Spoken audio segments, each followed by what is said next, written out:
Olá, meus queridos alunos do 7º ano, tudo bem com vocês? Eu sou a professora Gorete Wozniak, estamos aqui para mais uma aula de Geografia e vamos ainda tratar sobre a região Nordeste.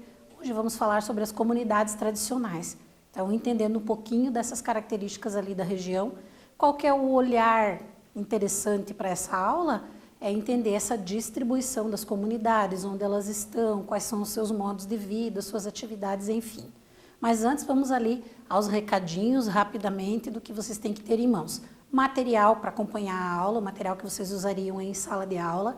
Utilizem aí para registrar a aula, as atividades, para vocês acompanharem o conteúdo. E importante vocês registrarem a presença lá no Classroom. Então você entra lá no link número 1, registra a tua presença a partir da atividade obrigatória. Realiza ela e envia e fica marcadinho lá que você estava presente na aula. É importante que você faça isso. Também realizem os outros exercícios que tem disponíveis lá no aplicativo. Eles vão facilitar com que o professor possa acompanhar aí todo o desenvolvimento de vocês. Então façam eles também. Quem está com dificuldade de acesso tem que fazer o quê? Entrar em contato com a escola, pedir o material impresso, realiza também a atividade e devolve lá para que o professor acompanhe o teu andamento aí de aprendizado, o teu rendimento. Certo? A gente repete isso toda a aula, mas é porque é importante, vocês têm que fazer. Então, o objetivo da aula de hoje lá é identificar as principais características das comunidades tradicionais do Nordeste do Brasil, bem como seus modos de vida e como isso contribui para a diversidade cultural do Brasil.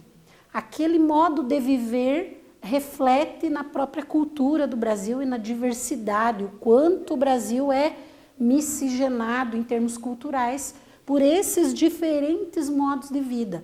Então, nós estudamos lá as diferentes comunidades tradicionais do Brasil, nas regiões que nós já vimos, como diferem uma da outra em termos de modo de viver, de se apropriar dos recursos. Por quê? Porque essas comunidades estão diretamente ligadas com a questão do meio ambiente, do espaço em que elas ocupam. Então, ocupam determinados espaços, vão ter determinados recursos disponíveis e, a partir daí, desenvolvem suas atividades para subsistência, para sobrevivência. Não visam lucro, não visam nada diferente de manter a sua vida, manter o seu modo de viver naquele espaço geográfico que, tradicionalmente, elas ocupam. E aí eu trouxe de novo o conceito para vocês ali, de comunidades tradicionais, segundo o Decreto Federal 6.040, de 7 de fevereiro de 2000. Então, desenvolvendo ali, o governo desenvolve algumas políticas públicas já para atender às demandas dessas comunidades tradicionais, certo? Então, o que é o conceito lá? Povos e comunidades tradicionais são grupos culturalmente diferenciados e que se reconhecem como tais.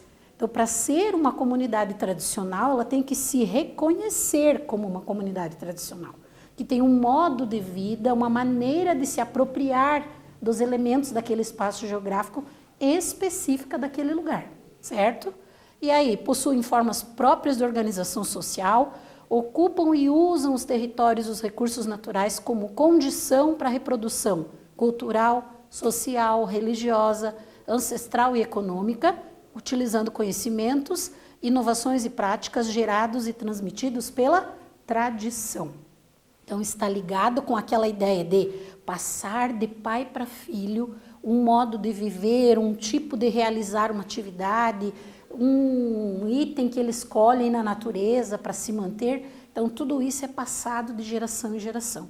E muitas vezes esses grupos, essas comunidades estão há muitos anos, há 100, 200, 300 anos vivendo nessas áreas. Daí são caracterizados como comunidades tradicionais. Então, que fique bem claro para a gente esse conceito ali, né?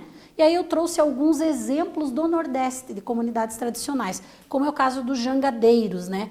O jangadeiro é um pescador artesanal que conduz e utiliza a jangada como embarcação, referindo-se como indivíduo dono, patrão ou tripulante dessa embarcação tradicional. As jangadas lá de antigamente eram troncos, né? Uma embarcação bem simples, que era montada ali e que se deslocava ali conforme a própria movimentação dos ventos, enfim. Não tinha um motor ou qualquer coisa do tipo. Hoje, até como a imagem traz ali para nós, elas já têm algumas características, né? São um pouquinho mais modernas, têm outra técnica para serem construídas, mas ainda assim desenvolvem essa ideia ali da comunidade dos jangadeiros, né?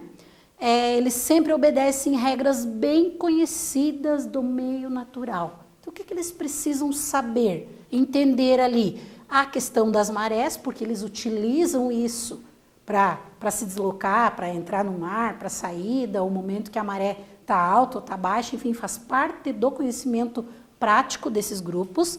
Os regimes dos ventos, para eles saberem para onde, qual é a direção do vento, qual é a força desse vento, para que eles possam se deslocar ali no mar, das correntes, né?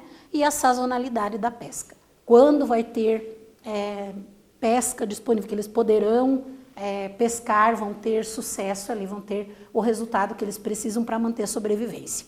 Então, são algumas características que os jangadeiros precisam conhecer do meio onde eles vivem para que eles possam desenvolver suas atividades ali. O conhecimento da construção desse conjunto de embarcações, ele está praticamente ali extinto devido à influência da tecnologia, o desenvolvimento tecnológico. As embarcações mais modernas acabam substituindo e aí diminuindo o espaço do desenvolvimento dessas atividades. Hoje você vê poucos, né, remanescentes ali das primeiras comunidades que ocuparam o litoral brasileiro, e a imagem traz para nós essa referência ali de como eram as jangadas lá no início, né, como eles utilizavam e tudo mais. Principalmente onde nós vamos ter hoje isso? No estado do Ceará e do Rio Grande do Norte. É onde a gente encontra ainda jangadeiros, ainda essas comunidades tradicionais no Nordeste, certo? Atividadezinha ali. Entre os conhecimentos que são necessários para a atividade dos jangadeiros, quais estão ali naquela relação? Respondam lá, leiam com atenção e a gente volta em seguida para corrigir.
Voltamos então ali com o exercício que vocês tinham que responder, atividadezinha lá, entre os conhecimentos necessários para que os jangadeiros desenvolvam ali suas atividades, estão o quê?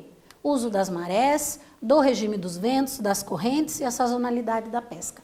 Ou seja, toda a atividade deles está ligada a elementos do próprio meio natural onde eles estão inseridos. Então, eles têm esse conhecimento prático para que possam desenvolver suas atividades. E vão passando isso de geração em geração. Então, o filho aprende com o pai e assim sucessivamente para que aquela atividade continue, para que aquela comunidade mantenha os seus modos de vida ali naquele espaço, certo? Então, eles precisam ter esse conhecimento ali relacionado com as regiões litorâneas, né? Conhecer ventos, enfim, a circulação desses ventos, quais as direções, a maré, quando é alta, quando é baixa, enfim, tudo isso faz parte do conhecimento deles ali. Outra comunidade tradicional do Nordeste. É diferente das outras regiões, é claro. Por quê? Porque a gente queria trazer para vocês comunidades tradicionais diferentes em cada região do Brasil. Depois a gente pode juntar tudo isso e entender o conjunto, o resultado final, que é a própria diversidade da população brasileira. Então, o que é que nós vamos ter ali? A comunidade das quebradeiras de coco de Babaçu, tá? Onde estão? Nos estados do Pará, Tocantins, que fazem parte da região norte, que a gente já estudou, mas a maior quantidade ali no Maranhão e no Piauí, numa área que é chamada de Mata dos Cocais. Quando a gente estudou lá as características naturais do Brasil, de vegetação, a gente viu que existe a floresta amazônica e a caatinga, mas a faixa de transição, ou seja, quando eu saio da floresta e vou em direção à região nordeste, eu tenho uma área ali que a gente chama de faixa de transição. Então, que ela passa até chegar na parte mais seca. Esta parte que fica na sub-região do Nordeste, que a gente também já falou que é o meio norte, é onde está a Mata dos Cocais e é onde está essa comunidade tradicional ali das quebradeiras de coco do Babaçu, certo? Fica ali na transição entre Caatinga, Cerrado e Amazônia, bem nesta região ali, entre o Maranhão e o Piauí. Que atividade que eles desenvolvem? Coleta do coco e o seu beneficiamento, fazendo o quê? Óleo, sabão e farinha. Além do uso do coco lá do Babaçu, a coleta de alimentos na mata, o roçado e a criação de pequenos animais fazem parte do conjunto de atividades desenvolvidas por essa comunidade tradicional do Nordeste, certo? O que ameaça essas pessoas, essas comunidades e a área onde elas estão, as áreas que elas ocupam? Então, nós vamos ter ali o cercamento por fazendeiros e grileiros, aquelas disputas de terra na região, por interesses ali, principalmente para o agronegócio, ou seja, para o plantio das grandes lavouras. Então, há interesse nessas áreas e isso acaba ameaçando essas comunidades. O uso desse espaço que é deles, que estão ali tradicionalmente há centenas de anos, acaba sendo sufocado ali por outras atividades, né? E também o envenenamento ali das palmeiras e a violência. Então, são alguns fatores que impedem que essas comunidades, ou que dificultam que essas comunidades consigam continuar vivendo nessas áreas. Cada vez é mais difícil eles manterem seus hábitos e seus costumes nessas regiões ali de disputa de espaço, né? E o que nós vamos ter ali do uso do Babaçu? Para que ele é utilizado? Qual é a importância dessa atividade ali? Então, de tudo se aproveita. É o que o slide traz para nós ali. Da palha fazem os cestos, das folhas o teto das casas, da casca fazem o carvão, do caule e adubo, das amêndoas, óleo, sabão, leite de coco, entre outras coisas, mas essas são as principais ali. Vejam a quantidade de coisas que podem ser feitas a partir do uso do Babaçu. Aí nós vamos ter ali o tempo que demora para o cacho dos cocos cair é de 9 meses. E quando eles caem, entram em ação as quebradeiras de coco. E aí elas desenvolvem toda essa atividade ali de aproveitamento desse recurso. Elas não precisam destruir o meio natural para aproveitar um elemento ali para sobreviver, né? São em torno de 300 mil mulheres espalhadas em comunidades no Maranhão, no Piauí, que desenvolvem essa atividade, certo?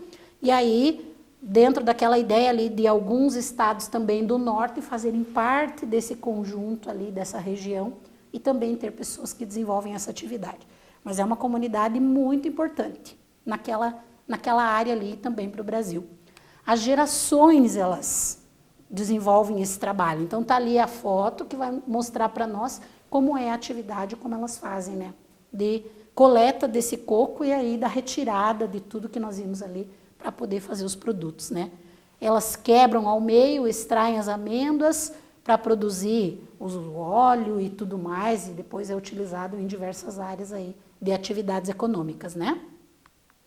Comunidades do fundo, de fundo e fecho de pasto, então é outra comunidade tradicional da região Nordeste. Né? Quais são as características, onde eles estão, que tipo de atividade desenvolvem, por que eles são considerados comunidade tradicional? Lembrando daquele conceito que a gente falou, são comunidades que mantêm essas atividades durante centenas de anos, que passam de geração em geração, que se identificam como comunidades tradicionais. Então, o que a gente tem ali? Onde eles estão? Na região Nordeste, principalmente ali no oeste da Bahia. Então, é onde está essa comunidade tradicional ali. Que tipo de atividade as comunidades de fundo e fecho de pasto desenvolvem? Então, plantio de roças, coleta de frutos e remédios no cerrado e pastoreio de gado em áreas coletivas, comparando com aquela ideia que a gente viu lá dos faxinais, lá quando estudamos a região sul. Então, existe ali uma coletividade para desenvolver as atividades. Para a sobrevivência daquela comunidade, daquele grupo, eles desenvolvem e contribuem entre si para aquela atividade, né? Quais são as principais lutas desses grupos nas terras onde eles estão, né? A regularização dos territórios, a preservação do cerrado e das águas. Vejam que mais do que desenvolver atividade econômica, mais do que desenvolver atividade ali que vai manter sua sobrevivência, eles também têm a questão ambiental muito clara na ideia de preservar esse espaço, de preservar o meio natural, como o cerrado e as águas. E aí tem algumas atividades, como a mineração e outras, que acabam prejudicando muito estas áreas, principalmente ali os leitos dos pequenos rios, as nascentes, enfim, que acabam sendo afetadas por outras atividades econômicas que não a deles, porque eles têm esse cuidado, né? E aí as ameaças, mesma coisa lá, disputas de terra, desvio das águas dos rios e as reservas ambientais de fazendas distantes. Será que criar uma reserva ambiental é a melhor solução? Lembra que a gente viu lá quando estudou os coletores de flores na região sudeste? Quando criaram o parque, dificultou o desenvolvimento daquela comunidade, das atividades daquela comunidade tradicional. Então, é o mesmo caso aqui. Às vezes não é criar uma reserva que não deixe eles tirarem nada da natureza, porque é o modo como eles vivem, mas fazer algo que atenda às necessidades dessa comunidade, tá? Então, bem importante pensar. Essas famílias estão naquela região ali, oeste da Bahia, há 300 anos. Então, vejam quantas gerações já passaram ali ocupando esse espaço. Por isso são comunidades tradicionais, né? Desenvolver um jeito de viver que vai desde o compartilhamento ali de áreas comuns para soltar o gado, né, para a criação do gado, até colher os frutos, remédios e plantar roças. Então são as atividades que eles desenvolvem ali. Ao se apropriar das terras onde essas comunidades estão, as fazendas investem num outro sistema. Lembram daquela ideia lá do agronegócio? E aí a gente traz ali a palavrinha monocultura, quer dizer o quê? Cultivo de um único item. Vai afetar essas comunidades. O interesse é plantar soja ou é plantar cana-de-açúcar, mas que não é o interesse dessa comunidade. Então, vai de encontro e as disputas de terra começam ali, né? Para que essas comunidades acabam ficando espaços menores e o agronegócio vai se expandindo na direção das terras que tradicionalmente eles utilizavam, né? E aí, elas têm que lutar pelos recursos que são necessários para manter sua própria vida. Elas precisam estar o tempo inteiro ali buscando, lutando para poder se manter nas áreas que fazem lá 300 anos ou mais que eles ocupam, certo? Então, bem importante a gente pensar isso. Perguntinha ali, quais semelhanças e diferenças entre as comunidades das quebradeiras de coco de Babaçu e as comunidades de fundo e fecho de pasto? Então, o que tem de semelhança e diferença entre essas duas comunidades tradicionais? Responda, a gente já volta para corrigir.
Voltando então ali com o exercício para vocês estabelecerem semelhanças e diferenças entre as duas comunidades que nós falamos, né? As quebradeiras de Coco-Babaçu e as comunidades de Fundo e Fecho de Pasto. Então, semelhanças, as ameaças da ocupação de suas terras por atividades do agronegócio.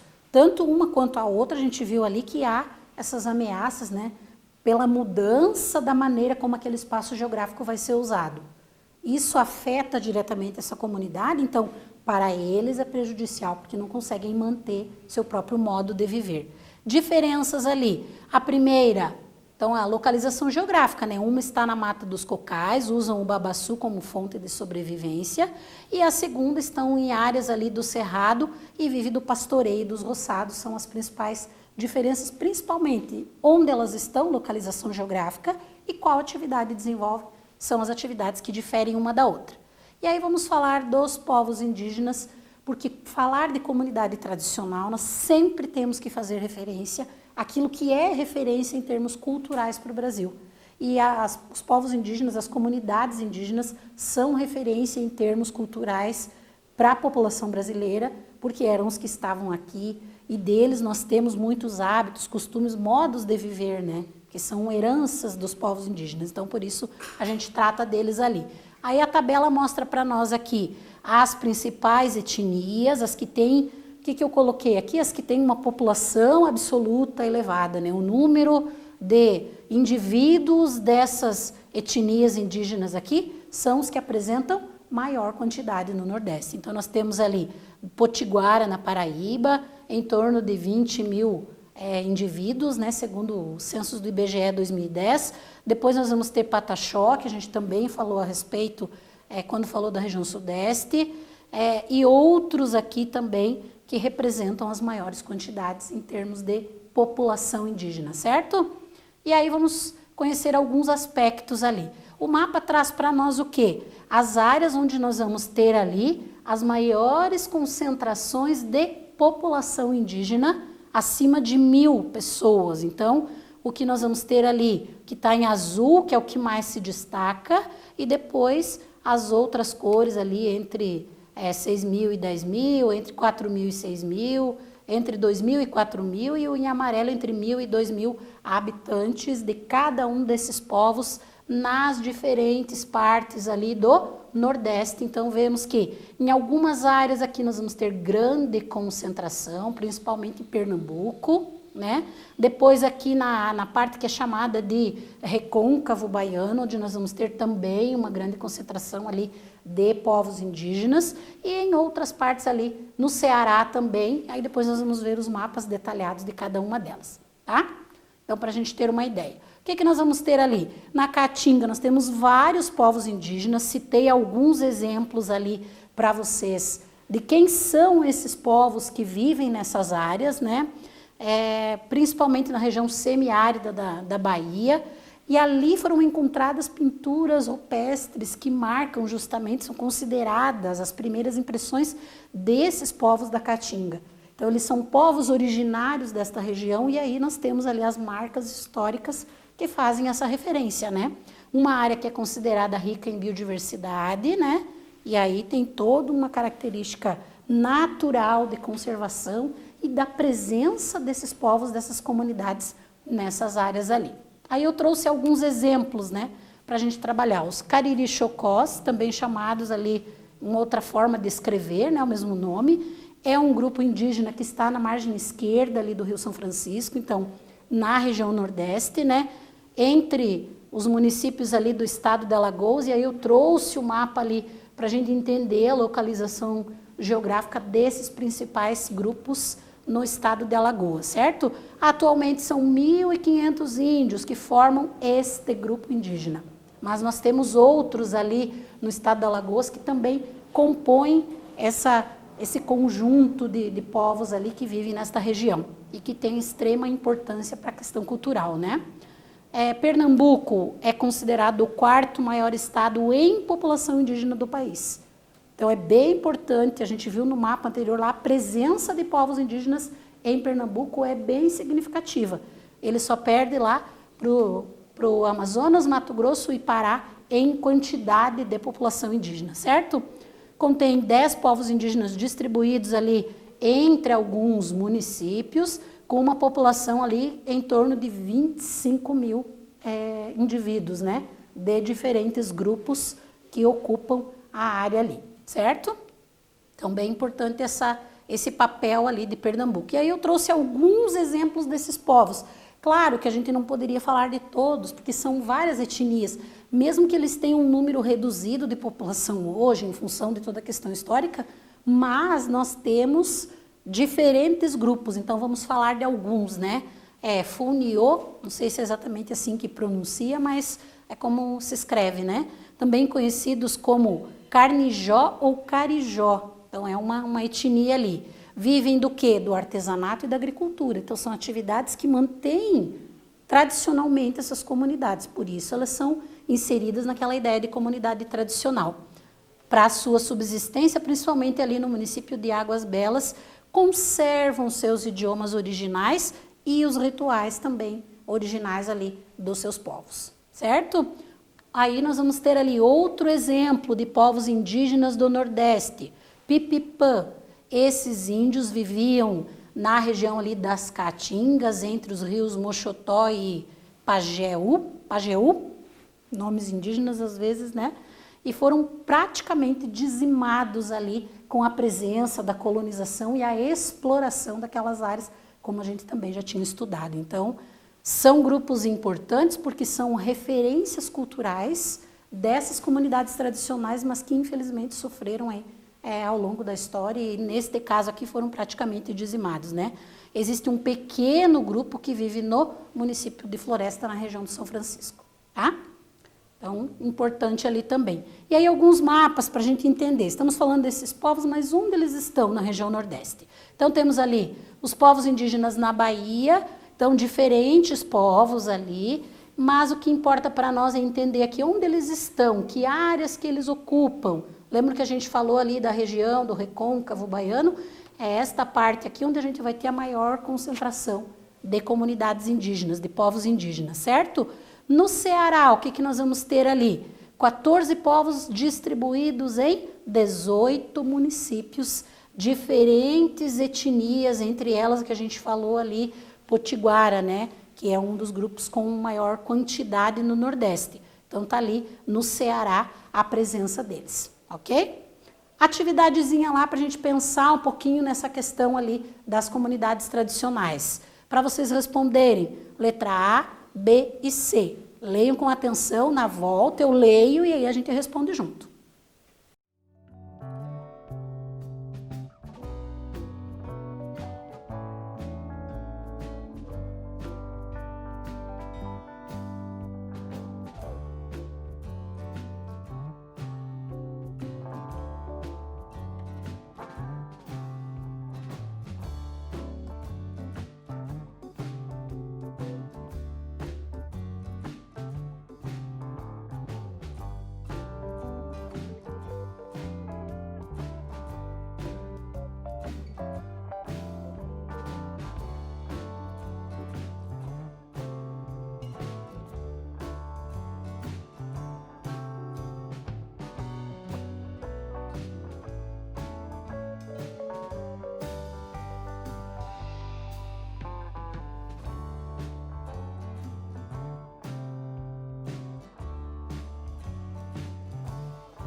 3, 2. Voltamos então ali com a atividade que ficou para vocês fazerem a leitura e entenderem essa ideia do que nós trabalhamos sobre os povos indígenas, né? Então, letra A, quais estados têm as maiores populações indígenas do Nordeste? Letra B, como são também conhecidos os povos indígenas Funiô e quais as suas formas de sobrevivência, o que eles fazem para manter a sobrevivência? E qual etnia indígena apresenta a maior população do Nordeste? Dados ali bem tranquilos que a gente tinha falado, né? Então, a resposta do número 1, Pernambuco e Bahia, que tem as maiores populações indígenas. Resposta da letra B, né? São também conhecidos como carijós e sobrevivem do artesanato e da agricultura.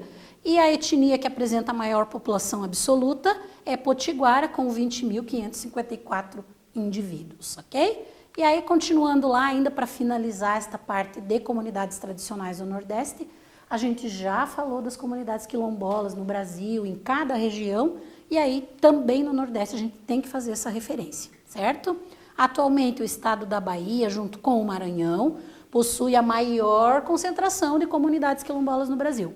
Então, é o que tem a maior concentração dessas comunidades no Brasil, né? São mais de 500 comunidades somente na Bahia, das quais 381 já têm certificação ali pelos órgãos de governo, certo? Então, bem importante a presença das comunidades quilombolas, que tem uma referência com todo o fator histórico, né? Infelizmente, os povos foram trazidos como escravos, mas eles ocuparam essas áreas e ficaram ali as marcas da sua cultura, do seu modo de viver, e essas comunidades vêm justamente na ideia de manter, de preservar toda essa riqueza que foi em algum momento sufocada ali pela maneira como eles foram tratados, né?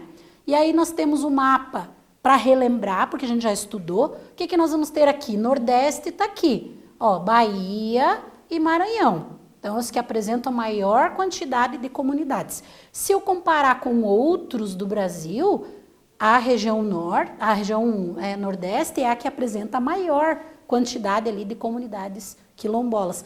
Tanto as que já são tituladas, quanto as que estão aguardando ali os processos para que seja dito não realmente essa área de vocês e fazer o documento para que eles possam manter suas tradições. Então, bacana a gente observar ali, certo? E aí algumas fotos ali que fazem referências a essas comunidades e aos modos de viver delas nas diferentes partes ali. Essas aqui são de comunidades quilombolas da Bahia. Então, os seus credos, seus hábitos, seus costumes, o modo de viver, as casas, enfim, e que ainda são comunidades que sofrem muito ali pela falta de atendimento de serviços básicos, né? Comunidades quilombolas, né? Não sou descendente de escravos, eu descendo de seres humanos que foram escravizados. Isso é uma reflexão bem importante da gente pensar, certo? Tá ali a autora, a Valdina, né, que fala em relação a isso. Ao rejeitarem a escravidão para respirar a liberdade e a própria dignidade, os negros resgatam a cultura, a prática religiosa e as formas de viver e conviver que tinham trazido da África. Dessa mescla, nós vamos ter ali elementos portugueses e africanos, do que surge a ideia, né, da cultura afro-brasileira, com as referências principais guardadas muitas vezes por essas comunidades, certo? Então, bem importante ali. E aí vamos lá para a perguntinha para a gente finalizar nossa aula. Qual a importância das comunidades quilombolas para o Nordeste e para o Brasil? Faça uma reflexão, a gente já falou várias vezes sobre elas, e aí escrevam lá e a gente volta para finalizar nossa aula.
Voltamos então, e para finalizar nossa reflexão, nosso estudo de hoje, ali a importância das comunidades quilombolas para o Nordeste e para o Brasil.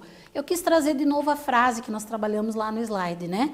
Ao rejeitarem a escravidão para respirar a liberdade. Então, quando os escravos conseguem fugir dos castigos, sair daquelas áreas onde o sofrimento era enorme e se refugiar na mata, nos chamados quilombos, depois vai ficar essa referência a partir das comunidades quilombolas, de toda a cultura, o modo de viver, a religiosidade que consegue ser expressada, porque eles conseguiram então guardar tudo isso a partir dessa maneira ali de fugir dos castigos, da escravidão em si e voltar a ser livre, voltar a cultuar tudo que eles tinham trazido da África em termos de modos de viver, então bem importante. E de tudo isso surge uma cultura que é o Brasil, que faz parte da cultura brasileira, certo? Bem importante pensar nessas comunidades tradicionais e no papel delas para a diversidade da população brasileira. Então, espero ter contribuído na aula de hoje com vocês. Na aula que vem voltamos com mais assuntos de geografia. Um abraço a vocês e até lá.